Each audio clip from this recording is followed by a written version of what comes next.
Hello everyone, स्वागत है आप सभी का चौधरी आईएएस एकेडमी प्लेटफॉर्म पर। आशा करती हूँ कि आप और आपकी फैमिली में सभी अच्छे होंगे। अपना और अपनों का ख्याल रखें, बड़ों का सम्मान करें, छोटों को प्यार दें और अपना व्यक्तित्व इस प्रकार से विकसित करें कि महिलाएं आपके साथ सुरक्षित महसूस करें। तो आज हम डिस्कस करेंगे जो जीके की सीरीज चल रही है हमारी मोस्ट इंपॉर्टेंट क्वेश्चन की। ये हर एग्जाम के पॉइंट ऑफ व्यू से वेरी वेरी इंपॉर्टेंट साबित होने वाले हैं। कंप्लीट वीडियो को देखना, बहुत ही बेनिफिट मिलेगा। तो चलिए स्टार्ट करते हैं बिना किसी देरी के आज का सेशन। आज का हमारा पहला क्वेश्चन है, सबसे ज्यादा कार्बन किस कोयले में पाया जाता है? सबसे ज्यादा कार्बन जो वो किस कोयले में पाया जाता है, वो पाया जाता है एंथ्रेसाइट में। आंसर होगा ए। भारत में सबसे अधिक कौन सा कोयला पाया जाता है? तो भारत में जो वो बिटुमिन्स पाया जाता है।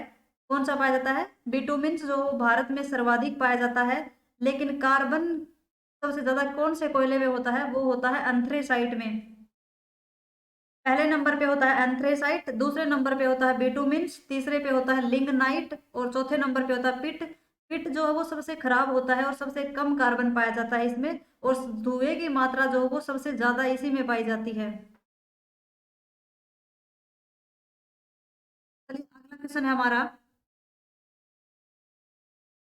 निम्न में से कौन सी धातुओं के मिश्रण से नाइक्रोम का निर्माण होता है? तो नाइक्रोम है वो एक मिश्रण धातुओं की वजह से बनती है। और कौन कौन सी मिश्रित धातुएं मिलती है इसमें? लोहा मिलता है, निकल मिलता है और क्रोमियम की वजह से तीनों धातु मिलकर क्या बनाती है? नाइक्रोम का निर्माण करती हैं। आंसर होगा सी, लोहा, निकिल और क्रोमियम। पीतल किससे बनता है? पीतल बनता है तांबा और जिंक से। तो तांबा और जिंक से क्या बनता है? पीतल। तांबा और टिन से क्या बनता है? कांस्य बनता है। तो जर्मन सिल्वर है वो किससे बनता है?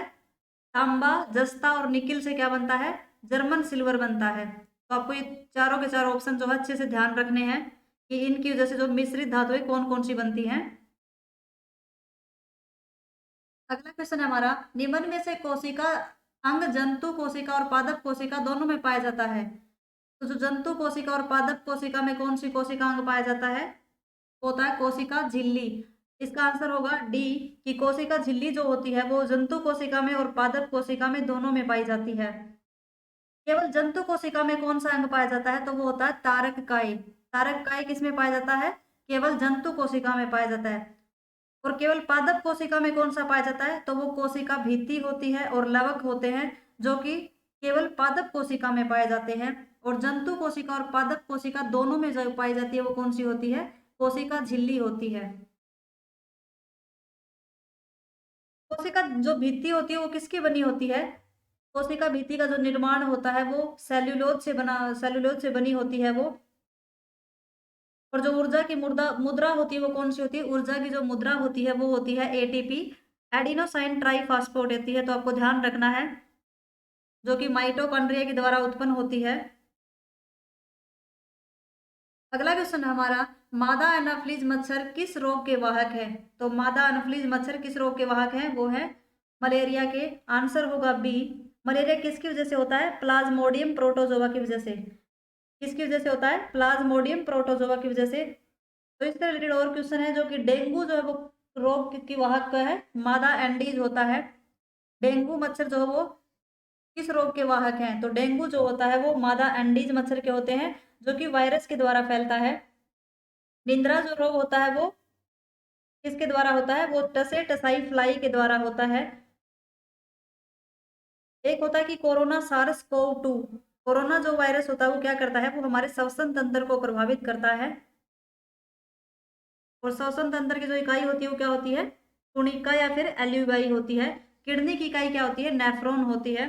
तो इससे रिलेटेड क्वेश्चन आपको सारे ध्यान रखने हैं। मैं चारों ऑप्शन एक्सप्लेन कर रही हूँ अच्छे से।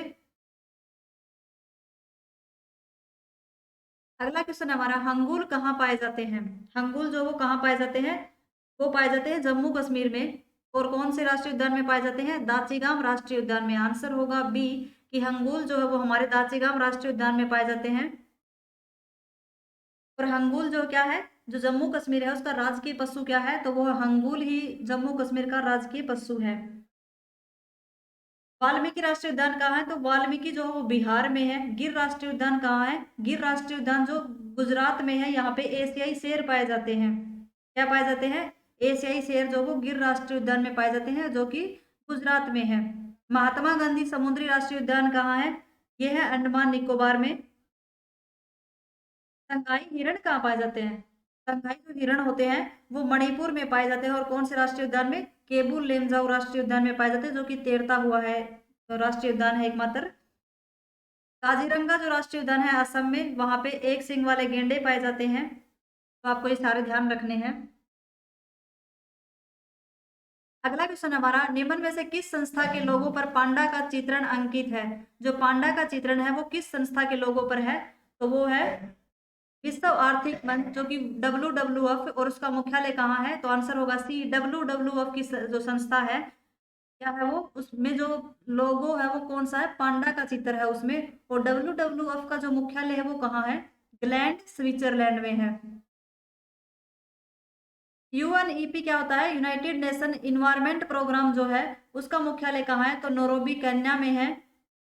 1972 में जो वो 5 जून को इसकी स्थापना की गई थी। और पर्यावरण दिवस कब से लागू हुआ था? 1974 से बनाना शुरू हुआ था। आरबीआई क्या है? आरबीआई का जो लोगो हो वो क्या है? बंगाल जो रॉयल टाइगर है और जो ताड़ का वृक्ष है, वो आरबीआई का लोगो है। और मुख्यालय कहाँ है इसका? मुंबई में है। IUCN क्या है? जो यूनाइटेड नेशन जो होते हैं वो रेड डाटा बुक जो होता है वो IUCN के द्वारा तैयार की जाती है। International union conservation and nature इसकी फुल फॉर्म होती है। और जो कि रेड डाटा बुक, जो कि संकटग्रस्त प्रजाति होती हैं, उनको जो वो रेड डाटा बुक लिस्ट में डाला जाता है। अगला क्वेश्चन है हमारा, 1857 की क्रांति, कैनिंग, बंगाल विभाजन, करजन, असहयोग आंदोलन, चैम्सफोर्ड, या फिर भारत छोड़ो आंदोलन, विलियम बेंटिंक। तो असत्य की पहचान करनी है। जब हमारी 1857 की क्रांति हुई थी तो कौन थे? वो थे कैनिंग, उस जो पहले भारत के पहले वायसराय कैनिंग ही थे। और 1857 की क्रांति जब शुरुआत हुई थी हमारी, तो वो भी उस समय भारत वायसराय कौन थे? वायसराय जो है वो कैनिंग थे 1857 में। बंगाल विभाजन 1905 में हुआ था, उस समय कौन थे? तो लॉर्ड कर्जन थे उस समय पे, ये भी सत्य है। असहयोग आंदोलन कब हुआ था? असहयोग आंदोलन 1920 में हुआ था, उस समय कौन थे? तो उस समय चैम्सफोर्ड थे।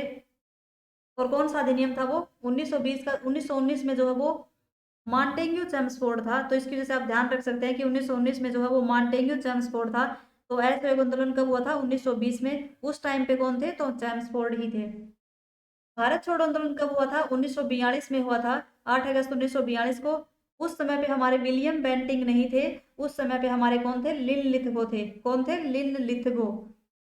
भारत के फर्स्ट गवर्नर जनरल कौन थे? तो भारत के जो पहले गवर्नर जनरल थे वो थे विलियम बेंटिक। और सती प्रथा पर रोक किसने लगाई थी? वो विलियम बेंटिक ने ही लगाई थी। जो पहला विधि आयोग था वो विलियम बेंटिक के शासनकाल में ही लाया गया था। उसके अध्यक्ष कौन थे? लॉर्ड मैकाले थे। तो आपको ये सारे क्वेश्चन ध्यान रखने हैं। और सती प्रथा पर रोक किसकी वजह से लगी थी? राजा राम मोहन राय के प्रयासों से विलियम बेंटिक के शासनकाल में लगाई गई थी। अगला क्वेश्चन हमारा, बचपन बचाओ आंदोलन का संबंध है। तो बचपन बचाओ आंदोलन का संबंध किससे है? आंसर होगा बी, कैलाश सत्यार्थी। 2014 में जो कैलाश सत्यार्थी है उनको शांति का नोबेल पुरस्कार भी मिला था। चिपको आंदोलन का संबंध किससे है? तो चिपको जो आंदोलन है उसका संबंध है उत्तराखंड से और सुंदरलाल बहुगुणा। सुंदरलाल बहुगुणा का संबंध किससे है? चिपको आंदोलन से है, पर्यावरण संरक्षण से है, जो कि उत्तराखंड से जो चिपको आंदोलन की शुरुआत हुई थी। मेधा पाटेकर का संबंध किससे है? तो नर्मदा बचाओ आंदोलन से मेघा पाटेकर का है। अमृता देवी जो बिश्नोई है वो उसने जो वो जोधपुर से चिपको आंदोलन की शुरुआत की थी। तो आपको ये भी ध्यान रखना है, चिपको जो आंदोलन है उसको साउथ में क्या कहते हैं? वो एपीको आंदोलन कहते हैं। तो साउथ में जो चिपको आंदोलन था कि पेड़ों को काटने से बचाया जा रहा था, तो वो एपीको आंदोलन साउथ में कहते थे उसको। अगला क्वेश्चन है हमारा, सुदृढ़ द्वारा कौन सी पुस्तक लिखी गई है? तो आपको ये इंपॉर्टेंट जो बुक्स है सारी ध्यान रखनी है। सुदृढ़ द्वारा कौन सी पुस्तक लिखी गई है? तो सुदृढ़ के द्वारा लिखी गई है वो है मर्चिकटम। आंसर होगा बी, मर्चिकटिकम जो है वो सुदृढ़ के द्वारा लिखी गई है। इंडिका किसके द्वारा लिखी गई है? इंडिका जो है वो लिखी गई है मेगास्थनीज के द्वारा। किसके द्वारा? मेगास्थनीज के द्वारा इंडिका लिखी गई है। मुद्रा राक्षस किसके द्वारा लिखी गई है? विशाखा दत्त के द्वारा। किसके द्वारा? विशाखा दत्त के द्वारा। कादम्बरी किसके द्वारा लिखी गई है? बाण भट्ट के द्वारा। हर्षवर्धन के अस्थाना कवि थे बाणभट्ट, और बाणभट्ट ने 2 पुस्तक लिखी थी, कादम्बरी, हर्षचरित लिखी थी। हर्षचरित की जो पुस्तक है वो कौन सी है? प्रियदर्शिका, नागानंद और रत्नावली। तो आपको ये सारी ध्यान रखनी है। मैं आपको इंपॉर्टेंट जो बुक्स हैं उनकी सारी एक अलग से वीडियो बना के दे दूंगी। अगला क्वेश्चन है हमारा, निम्न में से कौन सी झील ग्रेट लेक एरिया में शामिल नहीं है? ग्रेट एक जो हमारा एरिया है उसमें कौन सी झील शामिल नहीं है? आंसर होगा डी, अथावास्का जो झील है ग्रेट लेक एरिया में शामिल नहीं है। ग्रेट जो लेक एरिया है उसमें कितनी झील शामिल है? तो ग्रेट जो एरिया लेक है उसमें 5 झील शामिल है। कौन कौन सी झील है 5? सुपीरियर झील, सुपीरियर झील जो विश्व की सबसे मीठे पानी की बड़ी झील है। विश्व की सबसे बड़ी मीठे पानी की झील कौन सी है? सुपीरियर झील है। मिशिगन झील कहाँ है? तो मिशिगन झील भी है, शिकागो में है। हुरोन झील है, एरी झील है और ओंटारियो झील है। तो ग्रेट लेक एरिया में 5 झील आती हैं। कौन कौन सी हैं? सुपीरियर झील, मिशिगन झील, ओंटारियो झील, हुरोन झील और एरी झील। तो ये पांचों जो है ग्रेट लेक एरिया में आती हैं। और विश्व की सबसे बड़ी मीठे पानी की झील कौन सी है? तो सुपीरियर झील जो है वो विश्व की सबसे बड़ी मीठे पानी की झील है। और वैसे जो कौन सा है, तो वो विश्व की सबसे बड़ी झील मानी जाए तो वो कौन सी है? कैस्पियन सागर झील है। और ईरान की जो सीमा को छूता है वो कौन सा है? ईरान की, कजाकिस्तान की और उसकी अजरबैजान की जो सीमा से लगता है वो कौन सा है? कैस्पियन सागर झील ही है। एरी झील और ओंटारियो जो झील है दोनों हमारी, उसके बीच में क्या है? नियाग्रा जो वाटरफॉल्स है, नियाग्रा वाटरफॉल्स कौन सी के बीच में है? तो एरी झील और ओंटारियो झील दोनों के बीच में है। तो ये इंपॉर्टेंट क्वेश्चन है, आपको ध्यान रखना है। अथावास्का झील कहाँ है फिर? अथावास्का जो झील है वो कनाडा में है, और इसी के किनारे पर जो है वो यूरेनियम के भंडार पाए जाते हैं। क्या पाए जाते हैं? यूरेनियम के भंडार। अथावास्का और कनाडा में शामिल है ये। यूएस से और उसके बीच में, कनाडा के बीच में जो सीमा है वो कौन सी है? 49 डिग्री उत्तरी अक्षांश है। तो आपको ये ध्यान रखना है, इससे रिलेटेड क्वेश्चन। अगला क्वेश्चन हमारा, सेंडई फ्रेमवर्क का संबंध किससे है?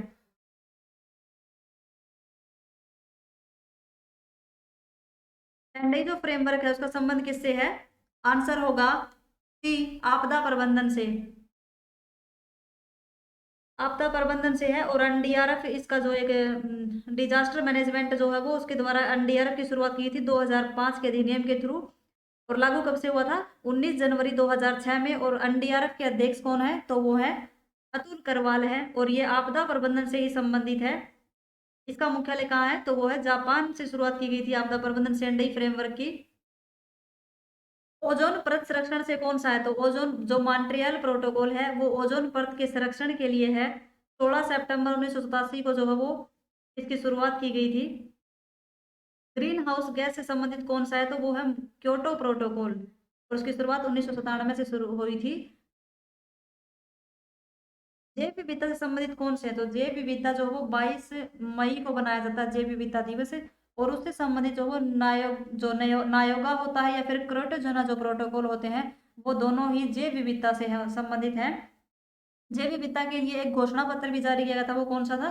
कुनमिंग घोषणा पत्र, जो कि चीन के द्वारा जारी किया गया था। तो सारे जो फ्रेमवर्क है या फिर जो ये प्रोटोकॉल है आपको ध्यान रखने हैं।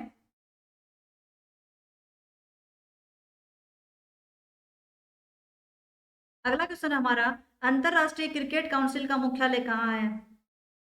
आंसर होगा बी, दुबई में। इंटरनेशनल क्रिकेट काउंसिल का मुख्यालय कहाँ है? दुबई में है। और 2023 में जो वर्ल्ड कप होगा क्रिकेट का वो कहाँ होगा? इंडिया में होगा। जेनेवा जो स्विट्जरलैंड है उसमें किस चीज का मुख्यालय है? तो जेनेवा स्विट्जरलैंड में है डब्ल्यूएचओ का, डब्ल्यूटीओ का और आईएलओ का। किसका है? वर्ल्ड हेल्थ ऑर्गेनाइजेशन का, वर्ल्ड ट्रेड ऑर्गेनाइजेशन का और इंटरनेशनल लेबर ऑर्गेनाइजेशन का। डब्ल्यूएचओ की स्थापना कब हुई थी? 7 अप्रैल 1948 को हुई थी। और 7 अप्रैल को ही स्वास्थ्य दिवस भी मनाया जाता है। डब्ल्यूटीओ की स्थापना कब हुई थी? 1 जनवरी 1995 को हुई थी। डब्ल्यूएचओ के अध्यक्ष कौन है? तो वो महानिदेशक जो बनाया गया वो टेंड्रोज को बनाया गया है। और डब्ल्यूटीओ की जो पहली महिला अध्यक्ष बनी है महानिदेशक, वो कौन है? नागोजी ओंकोजा इवेला बनी है। और कहाँ की है ये? नाइजीरिया की रहने वाली है। इंटरनेशनल जो लेबर ऑर्गेनाइजेशन है उसका मुख्यालय भी जेनेवा स्विट्जरलैंड में ही है। और कब की स्थापना हुई थी इसकी? 1919 में हुई थी। ग्लैंड में किसका मुख्यालय है? तो ग्लैंड में जो मुख्यालय है वो है WWF का। और इसका जो लोगो मैंने आपको पिछले क्वेश्चन में बताया था कि लोगो क्या है इसका, पांडा। ल्यूसाना में किसका मुख्यालय है? इंटरनेशनल जो ओलंपिक ऑर्गेनाइजेशन है उसका मुख्यालय कहाँ है? इंटरनेशनल जो ओलंपिक समिति है वो इसका मुख्यालय कहाँ है? तो वो है लुसाने में है। 23 जनवरी 1894 को जो इसकी स्थापना हुई थी। फर्स्ट ओलंपिक कहाँ हुआ था? 1896 में हुआ था, एथेंस ग्रीस में हुआ था। 2020 का जो 32वां हुआ था वो कहाँ हुआ है? टोक्यो में। 2022 के जो होंगे वो कहाँ होंगे? बीजिंग चीन में होंगे। अगला क्वेश्चन है हमारा, राष्ट्रीय उपभोक्ता दिवस कब बनाया जाता है? आंसर होगा डी, 24 दिसंबर को बनाया जाता है। राष्ट्रीय जो उपभोक्ता दिवस है उसकी शुरुआत कब हुई थी? 1993 से हुई थी और 24 दिसंबर को मनाया जाता है। लेकिन विश्व उपभोक्ता दिवस कब बनाते हैं? तो 15 मार्च जो है वो विश्व उपभोक्ता दिवस बनाया जाता है। और 16 सितंबर को क्या बनाया जाता है? विश्व ओजोन दिवस बनाया जाता है। 11 मई को क्या बनाया जाता है? नेशनल टेक्नोलॉजी डे बनाया जाता है। तो चारों ऑप्शन मैंने आपको अच्छे से बता दिए हैं। अगला क्वेश्चन है हमारा, मेक इन इंडिया पहल की शुरुआत कब हुई थी? तो मेक इन इंडिया की शुरुआत कब हुई थी?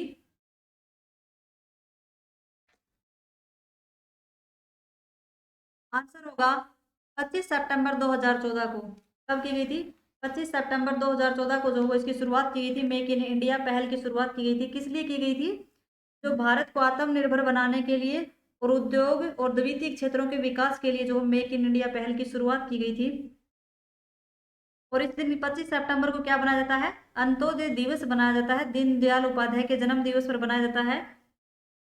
इसी से रिलेटेड जो है वो विश्व की जो सबसे बड़ी वित्तीय समावेशन की योजना है वो कौन सी है? जो 28 अगस्त 2014 है, उसको क्या जन धन योजना की शुरुआत की गई थी, जो कि विश्व की सबसे बड़ी वित्तीय समावेशन योजना है। उसके बाद जो 1 मई 2016 है, 1 मई 2016 को उज्ज्वला योजना की शुरुआत हुई थी, जो कि यूपी के बलिया से शुरुआत हुई थी इसकी। और जो उज्ज्वला योजना 2.0 है वो कब शुरू हुई? तो 10 अगस्त 2021 को 2020 को इसकी शुरुआत हुई थी। कहाँ से? महोबा यूपी से इसकी शुरुआत हुई थी। तो आपके ध्यान रखना है ये। जो मिशन इंद्रधनुष योजना है वो कब चालू हुई थी? तो मिशन इंद्रधनुष जो है 25 दिसंबर 2014 को हुई थी और 25 दिसंबर को सुशासन दिवस मनाया जाता है। उसके बाद क्या है? 22 जनवरी, जो बेटी बचाओ बेटी पढ़ाओ योजना कब शुरू हुई थी? तो वो 22 जनवरी 2015 को शुरू हुई थी। कहाँ से? पानीपत हरियाणा से शुरू हुई थी। 25 दिसंबर 2000 को कौन सी योजना शुरू हुई थी? वो है पीएम ग्राम सड़क योजना। पीएम जो ग्राम सड़क योजना है वो 25 दिसंबर 2000 को शुरू हुई थी। 19 फरवरी 2015 को कौन सी हुई थी? तो वो थी मृदा स्वास्थ्य कार्ड योजना। और 11 अक्टूबर 2014 को कौन सी हुई थी? वो थी सांसद आदर्श ग्राम योजना। तो ये योजनाएं जो है वो आपको सारी ध्यान रखनी है। अगला क्वेश्चन हमारा, 26 नवंबर 1949 को अंगीकृत भारतीय संविधान की प्रस्तावना में शब्द सम्मिलित नहीं थे। तो कौन से शामिल नहीं थे? 26 नवंबर जब 1949 को जब हमारा संविधान को अंगीकृत किया गया था तो उस समय प्रस्तावना में कौन से शब्द शामिल नहीं थे? तो वो थे समाजवादी, पथनिरपेक्ष और अखंडता, जो वो शामिल नहीं थे उस टाइम पे। प्रस्तावना को जो वो कब किया गया था? 26 नवंबर 1949 को जब डेट को उल्लेख किया गया था इसका, तो इसमें जो है वो 3 शब्द शामिल नहीं थे। उनको कब जोड़ा गया था? प्रस्तावना में एक बार संशोधन हुआ है, उसमें 3 शब्द जोड़े गए थे। 42वें संविधान संशोधन 1976 के तहत कौन कौन से जोड़े गए थे? समाजवादी, पंथ निरपेक्ष और अखंडता। और कब जोड़े गए थे ये? 1976 में जोड़े गए थे 42वें संविधान संशोधन के तहत। जो प्रस्तावना में न्याय होता है, प्रस्तावना जो शक्ति का स्रोत क्या होता है? शक्ति का स्रोत जो होता है हम भारत के लोग। प्रस्तावना में संशोधन हो सकता है, ये कौन से केस से संबंधित है? प्रस्तावना में संशोधन हो सकता है, ये किसने कहा था? तो 1973 का जो केशवानंद भारती केस था उसमें ये कहा गया था कि जो प्रस्तावना है उसमें संविधान जो संशोधन है वो हो सकता है।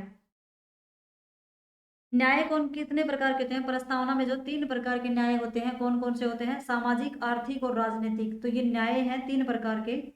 स्वतंत्रता कितने प्रकार की होती है? तो प्रस्तावना में 5 प्रकार की स्वतंत्रता होती है। विचार की स्वतंत्रता, अभिव्यक्ति की स्वतंत्रता, विश्वास की स्वतंत्रता, धर्म की स्वतंत्रता और उपासना की स्वतंत्रता होती है। दो प्रकार की समानताएं होती हैं प्रस्तावना में, कौन कौन सी होती हैं? अवसर और प्रतिष्ठा। कौन कौन सी होती है? अवसर और प्रतिष्ठा। क्वेश्चन हमारा, अंतरराष्ट्रीय शांति से संबंधित कौन सा अनुच्छेद है? आंसर होगा डी 51वां। जो 51वां अनुच्छेद है वो किससे संबंधित है? विदेश नीति से, विदेश जो नीति होती है या फिर अंतरराष्ट्रीय जो शांति होती है उससे संबंधित हमारा आर्टिकल 51। जो अनुच्छेद 44 है वो किससे संबंधित है? तो वो है सम्मान सिविल संहिता से संबंधित है। और वो कहाँ? सम्मान सिविल संहिता जो भारत में एकमात्र राज्य कौन सा है? तो वो है गोवा। गोवा में जो है वो आर्टिकल 44 लागू है, सम्मान सिविल संहिता लागू है वहां पे। 48 ए किस आर्टिकल जो है वो किससे संबंधित है? जो पर्यावरण संरक्षण है उससे संबंधित है, आर्टिकल 48A। आर्टिकल जो 50 है वो किससे संबंधित है? कार्यपालिका और न्यायपालिका का जो पृथक्करण होता है वो 50 आर्टिकल में आता है। और जो आर्टिकल 40 होता है वो किससे संबंधित है? वो है ग्राम पंचायत से संबंधित है।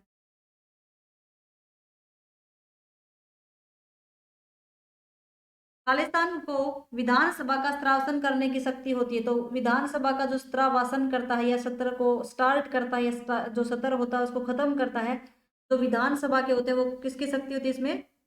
तो राज्यपाल को जो शक्ति होती है कि विधानसभा का सत्र को वो स्टार्ट भी कर सकता है और खत्म भी कर सकता है, तो वो विधानसभा की जो है शक्ति राज्यपाल के पास होती है।